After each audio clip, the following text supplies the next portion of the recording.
Forgive me, Dr. Jacobs. Are you an MD? A PhD. A PhD? Yes, sir. In psychology? No, sir. Theology? No. Social work?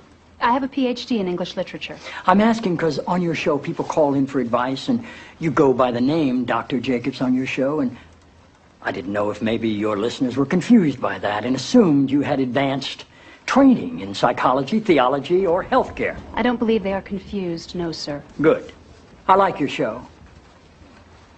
I like how you call homosexuality an abomination. I don't say homosexuality is an abomination, Mr. President. The Bible does. Yes, it does. Leviticus 18:22. chapter and verse. I wanted to ask you a couple of questions while I had you here. I'm interested in selling my youngest daughter into slavery, as sanctioned in Exodus 21:7. She's a Georgetown sophomore, speaks fluent Italian, always cleared the table when it was her turn. What would a good price for her be? While thinking about that, can I ask another?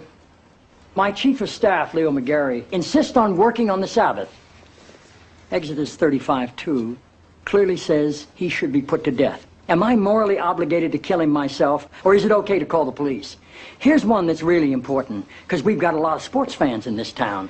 Touching the skin of a dead pig makes one unclean, Leviticus 11:7. If they promise to wear gloves, can the Washington Redskins still play football? Can Notre Dame? Can West Point? Does the whole town really have to be together to stone my brother John for planting different crops side by side? Can I burn my mother in a small family gathering for wearing garments made from two different threads? Think about those questions, would you? One last thing. While you may be mistaking this for your monthly meeting of the ignorant tight-ass club, in this building when the president stands, nobody sits.